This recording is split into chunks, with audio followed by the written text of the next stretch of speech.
नमस्कार, संसद टीवी में आप सभी का स्वागत है। आप देख रहे हैं संसद के दोनों सदनों में आज हुई कार्यवाही पर हमारा विशेष कार्यक्रम सदन दिन भर। आपके साथ मैं हूं दीक्षा कोहली। सबसे पहले नजर संसद में आज हुई कार्यवाही की सुर्खियों पर। लोकसभा से वित्त विधेयक को मिली मंजूरी। वित्त मंत्री निर्मला सीतारमण ने कहा, कोविड-19 महामारी से प्रभावित अर्थव्यवस्था को पुनर्जीवित करने के लिए सरकार ने कराधान का नहीं लिया सहारा। दिल्ली नगर निगम संशोधन विधेयक लोकसभा में पेश। विधेयक में दिल्ली के 3 नगर निगमों को एकीकृत करने का प्रस्ताव। कांग्रेस, बसपा और आरएसपी ने विधेयक को बताया संवैधानिक। राज्यसभा में फिर उठा बीरभूम हिंसा का मामला। बीजेपी और टीएमसी सदस्यों के बीच तीखी नोकझोंक। कुछ देर के लिए स्थगित रहा सदन। और राज्यसभा में निजी सदस्य प्रस्ताव पर चर्चा। भाजपा सांसद राकेश सिन्हा ने राष्ट्रीय और राज्य स्तर पर सभ्यता संस्कृति प्रकोष्ठ बनाने का प्रस्ताव किया पेश।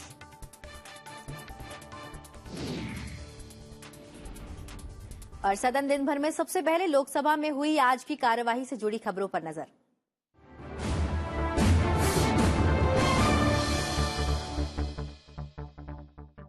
बजट सत्र के दूसरे चरण में आज लोकसभा का कामकाज सामान्य रहा। प्रश्नकाल के दौरान जनहित से जुड़े सवाल पूछे गए, जिसका संबंधित मंत्री ने जवाब दिया। उसके बाद गृह राज्य मंत्री नित्यानंद राय ने दिल्ली के 3 नगर निगमों का एकीकरण करने संबंधी दिल्ली नगर निगम संशोधन विधेयक 2020 को पेश किया और फिर वित्त मंत्री निर्मला सीतारमण ने वित्त विधेयक 2022 को लोकसभा में विचार और पारित करने के लिए पेश किया, जिसे चर्चा के बाद लोकसभा ने ध्वनिमत से पास कर दिया।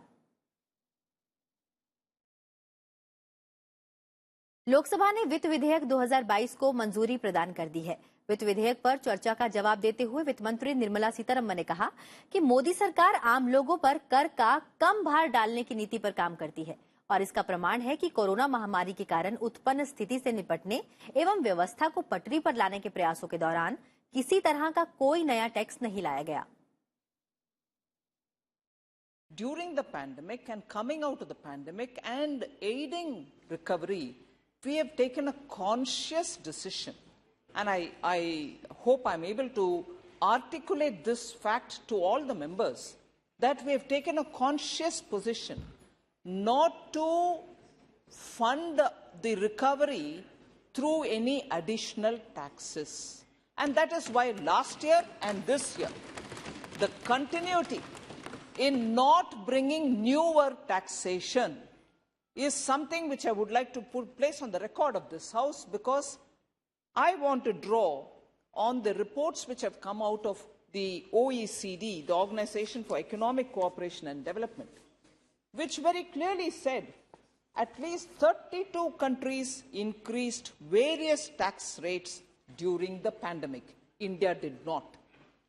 32 countries during the pandemic increased personal income, meaning tax on personal income, or tax on corporate income, or environment-related taxes were raised, or health-related taxes were raised, or excise duties were raised. We have not done that last year, nor have we done it this year. And which are these countries which had to depend on tax increases to meet the expenses of the pandemic? They are no less developed countries, absolutely developed countries, large countries like Germany, France, Canada, UK, and Russia, apart from very many smaller economies, all of which depended on increasing taxation to meet the demands of the COVID pandemic and also the recovery requirements. We as a government, and Prime Minister Modi as a Prime Minister and as a Chief Minister, strongly believed in lowering taxes, bringing the burden on common man to be lesser, and we are continuously successfully doing it steadily. Just to compare what prevailed earlier, sir, and today. Sir, in February 28, 1970, Union Budget, in a speech, Prime Minister Indira Gandhi, who also held the finance minister's office at that time, increased the marginal tax rate by 11 percentage points to 93.5% on all incomes above 2 lakh. 93.5. वित्त विधेयक 2022 पर आज चर्चा की शुरुआत करते हुए कांग्रेस के सांसद गौरव गोगोई ने कहा कि जीएसटी मुआवजे में काफी देर हो रही है। वहीं बीजेपी के सांसद निशिकांत दुबे ने कहा कि हम पेट्रोल और डीजल उत्पादों पर अपनी निर्भरता कम करना चाहते हैं और विकल्पों की ओर बढ़ना चाहते हैं। Ukraine and inflation assumed to rise at 7%. Various rating agencies are going to have brought down their growth outlook. So what is their plan now? The government should come up with a clear white paper as to how they manage to ensure that our fiscal fundamentals, our financial fundamentals remain stable. That clarity must come out. Because it seems that every month, because of certain external factors, our growth outlook keeps changing and the government sometimes, I can say, is caught on its back foot. This government in its taxation bill, this finance bill has also got some sector-specific amendments. They've got amendments on handicrafts, apparel, leather, electronics. They've reduced the import duties for mobile phones. They've got import duties being reduced on certain chemicals such as sodium cyanide, methyl alcohol, acetic acid. They've also raised the customs duty on umbrellas to 20%, and they're also revising their anti-dumping duties on steel, considering the high cost of steel. CAG की report ने कहा कि सारे के सारे flaw है। Even जो एक बड़ी कंपनी है, नाम नहीं लेना चाहता मैं सर, उन्होंने एजुकेशन के नाम पर बाहर जो है मेरे राज्य से जो कि आगे बढ़ा, मेरे राज्य के कारण आज मुंबई को पैसा दे रहा है, उस राज्य ने मेरे यहां एक भी इंस्टीट्यूट नहीं बनाया सर, एक भी इंस्टीट्यूट नहीं है, एक भी अस्पताल बढ़िया नहीं बनाया। लेकिन उसने हार्वर्ड में, उसने ऑक्सफोर्ड में, उसने ब्राउन में लगभग इस देश का 3000 करोड़ रुपया दे दिया सर, बिना आरबीआई के परमिशन के, बिना रेवेन्यू के परमिशन के 3000 करोड़ रुपया दे दिया पूरे टाटा ट्रस्ट ने सर। और क्यों? उसके ऊपर इन लोगों ने क्यों नहीं क्वेश्चन किया? मैं भारत सरकार से मांग करता हूं कि 2004 से लेकर 2014 तक उस टाटा ट्रस्ट ने कितने पॉलिटिशियन हैं, इंक्लूडिंग भारतीय जनता पार्टी के पॉलिटिशियन, कितने ऐसे पॉलिटिशियन हैं जिनके बच्चों को उन्होंने स्कॉलरशिप देके पढ़ाया, कितने ऐसे ब्यूरोक्रेट हैं जिनके बच्चों को उन्होंने स्कॉलरशिप देकर पढ़ाया, कितने ऐसे पत्रकार हैं जिनके बच्चों को उन्होंने स्कॉलरशिप देकर पढ़ाया, और बिना आरबीआई के परमिशन के, सीएजी के रिपोर्ट के आने के बावजूद भी सर इन्होंने चैरिटेबल ट्रस्ट को उगने दिया। वहीं चर्चा में हिस्सा लेते हुए राष्ट्रवादी कांग्रेस पार्टी की सांसद सुप्रिया सुले ने महंगाई का मुद्दा उठाया। उन्होंने कहा कि हमेशा से महंगाई पर चर्चा सदन में होती रही है। सरकार हमेशा से बोलती थी कि बहुत हो गई महंगाई की मार, अब की बार मोदी सरकार। वहीं बहुजन समाज पार्टी के सांसद कुंवर दानिश अली ने कहा कि सरकार हमेशा लगातार अपने गोल पोस्ट बदल रही है। Ujjwala, what a wonderful scheme, I supported it. हमने जब प्राइम मिनिस्टर साहब ने बोला आप सब्सिडी दे दो, हमने खुशी से सब्सिडी दी, एक विश्वास के नाते कि इस देश की गृह लक्ष्मी को आप पैसा बचा रहे, उसको सिलेंडर सस्ते दाम में देंगे। और आज के लिए आपके लीड स्पीकर क्या कह रहे थे? वो कह रहे थे कि हम सब्सिडी कम कर रहे। ऑयल के बारे में, महंगाई के बारे में पहला थोड़ा सा बोल लूं, क्योंकि वो सबसे बड़ी चिंता है। और जो मेरी तृणमूल की बहन बोल रही थी वो सही बोल रही थी कि यहाँ बड़ी बड़ी रशिया की बातें, यूक्रेन की बातें हो रही है, वो भी होनी चाहिए पार्लियामेंट में। लेकिन आज पेट्रोल डीजल, आज जो इन्फ्लेशन, आपको पता है अंडे का भाव कितने में बढ़ा है? 4% से बढ़ा है। अभी सब्जी का भाव, आप घर जाएंगे तो भाभी से पूछ लीजिए, मेघवाल जी, वो भी आज शायद डांटे लेंगी आपको, बुरा ना माने, अभी होली तो खत्म हुई है तो आप बुरा ना माने, भाभी थोड़ा गुस्सा होंगी। लेकिन फ्यूल, पेट्रोल, डीजल, सारी इतनी महंगाई हुई है। And when he was talking about oil bonds, I appreciate, शायद हुई भी होगी हमसे गलती, but my point two this government is, आप हमारी सब्सिडी के खिलाफ बोले थे, हमने खुद के लिए तो ऑयल बॉन्ड्स नहीं लिए थे। We had taken those oil bonds so subsidise इस देश का जो शोषित है, पीड़ित है, वंचित है, जो मेहनत करता है, उसके लिए वो किया था। मैं स्वयं किसान हूं और देश का किसान किस तरीके से दिल्ली के चारों तरफ कितने दिन तक बैठा, सब जानते हैं कि किसानों की आज क्या दुर्दशा है। किसानों की आमदनी दोगुना तो छोड़िए, जो उनकी लागत है उसके पे और ज्यादा पैसा उनका इन्वेस्टमेंट बढ़ गया है। मैं आपसे के माध्यम से मैं यही कहना चाहता हूं कि उज्ज्वला योजना का बहुत ढंढोरा पीटा गया और एक अब देखिए कितना अच्छी तरीके से गोल पोस्ट चेंज होते हैं इस सरकार के।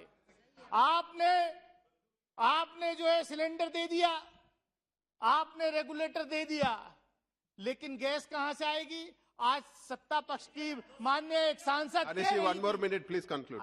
सर अभी तो शुरू भी नहीं हुआ सर, over. अभी तो शुरू भी नहीं हुआ सर। आपने सत्ता पक्ष की एक सांसद कह रही थी कि बायोगैस उस सिलेंडर में बायोगैस ले जाइए, गोबर गैस का प्लांट लगाइए और उस सिलेंडर के थ्रू जो है, हाँ सत्ता पक्ष की सांसद ने यहाँ नया एक आविष्कार यहाँ दिया। मैं आपके माध्यम से सभापति महोदय यही कहना चाहता हूं कि सरकार हमेशा लगातार अपने गोल पोस्ट चेंज कर रही है। लोकसभा में बजट सत्र के दूसरे चरण में आज प्रश्नकाल के बाद सरकार ने दिल्ली के 3 नगर निगमों का एकीकरण करने संबंधी दिल्ली नगर निगम संशोधन विधेयक 2020 को शुक्रवार को विपक्षी दलों के सदस्यों के विरोध के बीच लोकसभा में पेश किया। विपक्षी दलों ने इसका विरोध करते हुए कहा कि इस विधेयक को पेश करना इस सदन के विधायी दायरे में नहीं आता। The proposed amendment bill encroaches into the legislative powers of the Assembly of the National Territory, National Capital Territory of the Delhi Legislative Assembly, which is against the federal principles of our Constitution. That is a basic feature of our Constitution, to have federal principles, and we are following always the Honorable Prime Minister Shri Narendra Modi ji is always speaking about the cooperative federalism.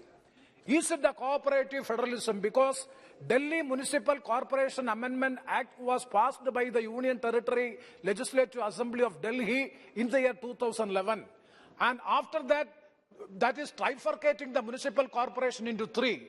Now, the parliament is coming, the government of India, the central union government is coming with a legislation so as to unify the 3 municipal corporations which comes under the domain of the Legislative Assembly of Union Territory of Delhi. Sir, I do accept the fact that constitutionally the Union Territory is having the ample authority and power to legislate any matters which is in respect of the Union Territory. Absolutely, Union government is having the authority, but this is disrupting the Legislative Assembly. The will of the people is the Legislative Assembly. They have passed an act and it is in force trifurcation of the municipal corporations. Now Union government is coming with a legislation so as to unify it. Then what is the will of the people of the Delhi Legislative Assembly? That is why I am saying that it is totally against the basic feature of the Constitution.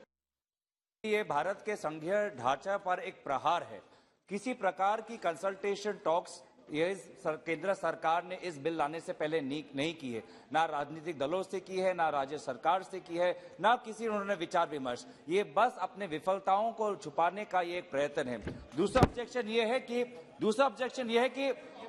250 seat का इसमें उन्होंने नियम 2050 ward का इन्होंने एक सीमा बांधा है। 2050 का ये सीमा ये लेजिस्लेशन में बांध नहीं सकते, क्योंकि सीट और वार्ड्स आबादी के अनुसार होना चाहिए, कोई नियम नहीं डाल सकते। तीसरी बात यह है कि इन्होंने एक स्पेशल ऑफिसर डाला है, ये पूरी तरीके से एक स्पेशल ऑफिसर संघीय ढांचा के खिलाफ है। 2012 में ये एनडीएमसी ये म्युनिसिपल कॉर्पोरेशन ट्राइफर्केट हुआ था और इसलिए हुआ था ताकि ये डेमोक्रेटाइज हो, डिसेंट्रलाइज हो, और इसी के आज विरोध में ये बिल जा रहा है। इस कारणों के लिए मैं इस बिल का विरोध करता हूं। मैं rules 272 procedures of conduct of the business of the house के तहत मैं इस बिल के इंट्रोडक्शन के विरोध में उठा हुआ हूं। मान्यवर, मैं 2 आर्टिकल्स कॉन्स्टिट्यूशन के, एक 243U और pertaining to the terms of the municipal elections, और दूसरा article 246 pertaining to the legislative competence of the house, इन दोनों मुद्दे पर मैं यहाँ पे इस इंट्रोडक्शन के विरोध में खड़ा हुआ हूँ। सर, आर्टिकल 243U ये स्टेट करता है कि कोई भी म्युनिसिपैलिटी वो अपने तत्समय के कार्य को पूरा करने तक उसके 6 महीने के पहले चुनाव हो जाना चाहिए। इस केस में 6 महीने के अंदर अगर चुनाव नहीं हुआ और चुनाव होने तक जब तक वो अपने विधिक कार्य में बनी रहती है, उस समय कोई भी संशोधन बिल में नहीं लाया जा सकता, और उस संशोधन का म्यूनिसिपैलिटी के ऊपर कोई फर्क नहीं पड़ता है। आपने चुनाव भी नहीं करवाया और अब बिल लेकर के आ रहे हैं चुनाव को रोक करके। ये पूरी तरह से संवैधानिक रूप से गलत है। It says in 2011 the said act was amended by the Legislative Assembly of the National Capital Territory of Delhi by the Delhi Municipal Corporation Amendment Act 2011, leading to the trifurcation of the said corporation into 3 separate corporations. Mr. Speaker, sir, the reason why this was done was because after Part 9A was inserted into the Constitution of India, with effect from 1st of June 1993, the power to constitute municipalities lies with the state governments in terms of Article 243P and 243R of the Constitution of India. Second, Mr. Speaker, sir, as per Article 246, read with 7th schedule, entry 5 of the state list, powers to constitute municipal corporations is with the states. Number 3, Mr. Speaker, sir, under the transaction of business rules of the National Capital Territory of Delhi, notified by the Ministry of Home Affairs, Rule 8, read with entry 1 of schedule attached, local self-government institutions and their functionings falls to the remit of the government of Delhi. नगर निगम का विकेंद्रीकरण हुआ था तो उसकी सोच यह थी कि दिल्ली के लोगों का विकास होगा, नगर निगम के द्वारा व्यवस्थाएं सुदृढ़ होगी, इनके कर्मचारियों का कल्याण होगा, लेकिन ऐसा कुछ नहीं हुआ। 10 वर्षों का जो अनुभव आया है उसके आधार पर यह नगर निगम दिल्ली के लिए संशोधन विधेयक लाया गया है। तो उसमें इसका मूल जो उद्देश्य है और जिस उद्देश्य से कोई यह पूरा नहीं कर सका, दिल्ली वासियों को इससे बहुत नुकसान हुआ है। नगर निगम दिल्ली की नीति में एकरूपता, ठोस वित्तीय प्रबंधन, दिल्ली के विकास को गति तथा दिल्ली के विकास को गति के साथ साथ कर्मचारियों के वेतन भुगतान एवं सेवा स्थिति जैसी समस्याओं का समाधान होगा तथा नगर निगम के प्रशासन में भी एकरूपता आएगी। इसलिए हम माननीय सदस्य को यह कहना चाहेंगे कि दिल्ली वासियों के यह हित में है, इसलिए इस विधेयक का समर्थन करें और सर्वसम्मति से पास करें। और वह भी है, मैं पहले ही बताया कि अनुच्छेद 239 के अंतर्गत यह लाया गया है जो सदन को अधिकार है। और सदन दिन भर में वक्त हो चला एक छोटे से ब्रेक का। ब्रेक के बाद देखेंगे राज्यसभा की कार्रवाई से जुड़ी हुई खबरें। आप बने रहिए हमारे साथ।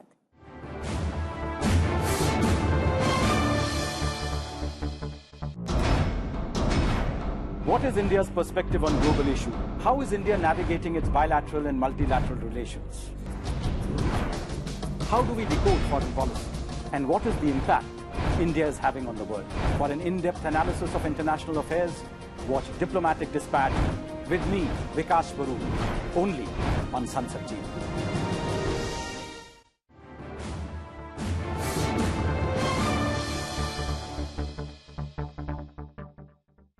स्वागत है आप सभी का। ब्रेक के बाद एक बार फिर सदन दिन भर में। अब बढ़ते हैं आगे और राज्यसभा में हुई आज की कार्रवाई से जुड़ी खबरों पर डालते हैं एक नजर।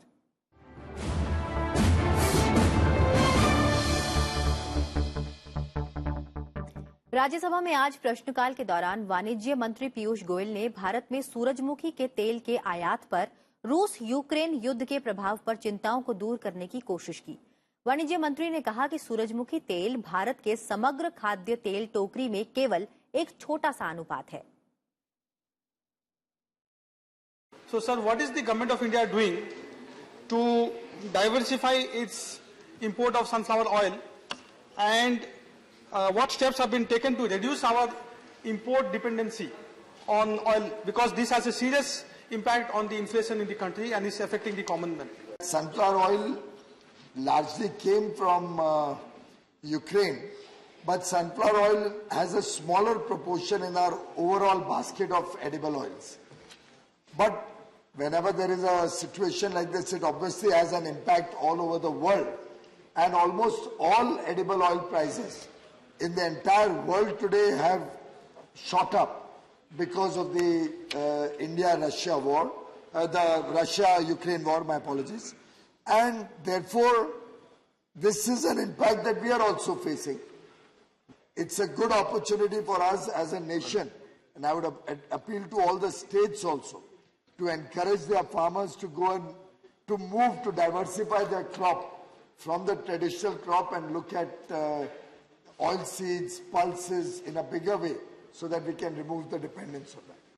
वहीं राज्यसभा में प्रश्नकाल के दौरान एक सवाल के जवाब में संचार राज्य मंत्री देवू सिंह चौहान ने कहा कि स्पेक्ट्रम की नीलामी बहुत जल्द आयोजित की जाएगी और 5G सेवाओं की शुरुआत वर्ष के अंत से पहले हो जाने की उम्मीद है। मैंने पूछा था कि 4G या 5G क्या BSNL को प्रोवाइड करेंगे कि जिससे उसकी सर्विस बेहतर हो सके। हाँ, बहुत ही जल्दी लगभग इसी साल के अंत तक 4G सर्विस BSNL में शुरू हो जाएगी और BSNL की सर्विस के कारण जो आपने BSNL की सर्विस की क्वालिटी की सर्विस की चिंता की है वो भी इम्प्रूव हो जाएगी। वहीं शून्यकाल के दौरान आज राज्यसभा में पश्चिम बंगाल के बीरभूम हिंसा का जिक्र करते हुए बीजेपी सांसद रूपा गांगुली फूट फूट कर रो पड़ी। उन्होंने आरोप लगाया कि राज्य में जिस तरह से सामूहिक हत्याएं हो रही हैं, उसने लोगों को घर बार छोड़कर पलायन करने के लिए मजबूर किया है। रूपा गांगुली ने राज्य में राष्ट्रपति शासन लगाने की मांग भी की। सर, पहला एक काउंसिलर को मारा, एक उप प्रधान को मारा, उसका नाम है बादू शेख। बादू शेख को मारने के बाद मास किलिंग हुआ और बादू शेख को किसने मारा किसी को पता नहीं। वहाँ एक एक करके लोग भाग रहे हैं सर, वहाँ जगह से लोग भाग रहे हैं, बच्चे मुंह नहीं खोल देते सर। वहाँ पे लोग जीने लायक नहीं रह गए हैं। वहीं शुक्रवार को राज्यसभा में शून्यकाल के दौरान सार्वजनिक महत्व के मामले उठाए गए। बीजेपी सांसद सुशील कुमार मोदी ने केंद्रीय विद्यालयों में दाखिले के लिए MP कोटा खत्म करने की मांग उठाई। उन्होंने साथ ही ये भी कहा कि सांसद कोटा का अनुरोध इतना ज्यादा होता है कि सदस्य परेशान हो जाते हैं। विशेषाधिकार भी भ्रष्टाचार के लिए जगह छोड़ देता है। शेड्यूल्ड कास्ट, शेड्यूल्ड ट्राइब और OBC का जो 50% का कॉन्स्टिट्यूशनल मैंडेटेड रिजर्वेशन है उसका पालन नहीं किया जाता। इसमें किसी प्रकार का कोई रिजर्वेशन नहीं है। तो we are depriving more than 16,000 SC, ST and OBC students because there is a flagrant violation of the constitutional quota. सौती महोदय, 10 का कोटा है, एक MP के बाद 200 से 300 लोग आते हैं। हम लोग का जीना मुश्किल हो गया, जीना हराम हो गया है सुबह से लेकर शाम तक। और इसलिए मैं बढ़ाने की मांग नहीं करता हूं कि अगर बढ़ा देंगे तो और ज्यादा लोग आने लग जाएंगे। शून्यकाल के दौरान पाकिस्तान की जेलों में बंद मछुआरों की दुर्दशा पर चिंता व्यक्त की गई। कांग्रेस पार्टी के सांसद शक्ति सिंह गोहिल ने कहा कि गुजरात के 580 मछुआरे पाकिस्तान की जेलों में बंद हैं और कई अपनी अधिकतम 3 महीने की सजा पूरी करने के बावजूद भी छूट नहीं पाए हैं। हमारे मछुआरों के लिए भी हमने पास्ट में ये इंतजाम किया था कि उसको ट्रैकिंग सिस्टम दिया था, उसमें बड़ा करप्शन हुआ तो ट्रैकिंग सिस्टम चलता नहीं है। वरना गूगल मैपिंग के साथ वो अपनी सरहद से बाहर जाना नहीं चाहते, गलती से चले जाते क्योंकि वहां कोई बॉर्डर तो मार्किंग तो होता नहीं है। तो पाकिस्तान के साथ डिप्लोमेसी करके लाना चाहो तो लाइए, लाल आंख करना चाहिए तो करिए, बड़ा सीना है तो वो दिखाइए, पर कम से कम वहां ह्यूमन राइट के वायोलेशन ना हो। जिंदा वापस नहीं ला सकते हो, कम से कम डेड बॉडी को जल्द से जल्द, और नानूराम कामलिया का डेड बॉडी जल्द से जल्द वापस लाया जाए। वहीं अपने शून्यकाल के उल्लेख में समाजवादी पार्टी की सांसद जया बच्चन ने उत्तर प्रदेश में 2.34 करोड़ लोगों को प्रभावित करने वाले उच्च आर्सेनिक संदूषण का मुद्दा उठाया। I would like through you bring to the notice of this house the state that I come from, Uttar Pradesh, has arsenic contamination 50 times more than any other state, and this directly affects 2.34 crore people of my state. According to the report presented by Health and Family Welfare Minister, it is mentioned that prolonged arsenic poisoning can lead to many problems like skin lesions, skin cancer, bladder, lungs, and cardiovascular diseases, as well as reduced intellectual functioning in children. Yet no concrete steps have been taken to deal with arsenic contamination. My suggestion is to frame a national policy to deal with arsenic contamination and to start awareness programs, sir. We are advertising for a lot of our achievements, but this needs to be advertised more. Rajya Sabha ने राष्ट्रीय और राज्य स्तर पर सभ्यता संस्कृति प्रकोष्ठ बनाने और ऐसी परंपराओं और सूक्ष्म संस्कृतियों से जुड़े समूहों को पर्याप्त वित्तीय सहायता प्रदान करने से संबंधित निजी सदस्य प्रस्ताव पर चर्चा की शुरुआत की। ये प्रस्ताव भाजपा सांसद राकेश सिन्हा ने पेश किया। अपने प्रस्ताव पर बोलते हुए राकेश सिन्हा ने कहा कि भारत की प्राचीन सभ्यता हजारों वर्षों की यात्रा कर विकसित हुई है। तो हिंदू पॉलिटी में आज मैं उल्लेख इसलिए कहता हूं कि आजादी के बाद पहली बार, मैं ये नहीं मानता कि बाकी लोग नहीं मानते थे, लेकिन पहली बार भारत के प्रधानमंत्री श्री नरेंद्र मोदी जी ने सदन और सदन के बाहर डंके की चोट पर कहा कि India is the oldest home of democracy. Bharat लोकतंत्र का प्राचीनतम घर है। यह समाजशास्त्र की किताब में कहीं एक पंक्ति आती थी, उसमें वैशाली और मगध, वैशाली दो लक्ष्मी के गणतंत्र का सिर्फ उल्लेख होता था। देश को आत्मबल चाहिए और इसी आत्मविश्वास आत्मबल के साथ हम अपने ज्ञान की परंपरा को आगे बढ़ाएं, ज्ञान की उन चीजों को आगे बढ़ाएं जो देश को एक सभ्यताई राष्ट्र के रूप में दुनिया के सामने विमर्श में रखे। इसी के साथ मैं अपने इस प्रस्ताव को सदन के सामने रखता हूं। धन्यवाद। इसी के साथ ही चर्चा में भाग लेते हुए एआईटीसी के जवाहर सरकार ने राकेश सिन्हा के विचार का समर्थन किया और कहा कि हमें भारत की उपलब्धियों पर गर्व करना चाहिए। डीएमके के टीकेएस एंग्लोवन ने प्रस्ताव का समर्थन करते हुए कहा कि भारत समृद्ध संस्कृति वाला सबसे पुराना देश है। इस प्रस्ताव पर चर्चा जारी है। No one is questioning the magnificence of Indian glory. We are questioning the limitations, and we need to uphold and understand, but in a rational manner, not in a self-laudatory manner, but in a self-critical manner. Not in a proprietorial manner. This knowledge I am bringing out. It's a knowledge that has existed and all Indians are proud of it. We have retained certain bits and pieces of it and we must get forward. I support his resolution for research commissions, but there are certain clauses like make it mandatory for universities. We have to preserve Indian culture. We have to ensure that India is a vast country with huge population, and there were many languages. There were many languages because every culture has created a language, or every language has a separate culture. Likewise, my language has my culture. I don't want to be put into this Manudharma concept. Our society is an equanimous society. I agree with Rakesh Sinha that every culture should be protected, preserved, and I think he will agree with me. Thank you. और सदन दिन भर में आज इतना ही। फिलहाल दीजिए इजाजत। अपना खूब सारा ख्याल रखिए और देखते रहिए संसद टीवी। नमस्कार।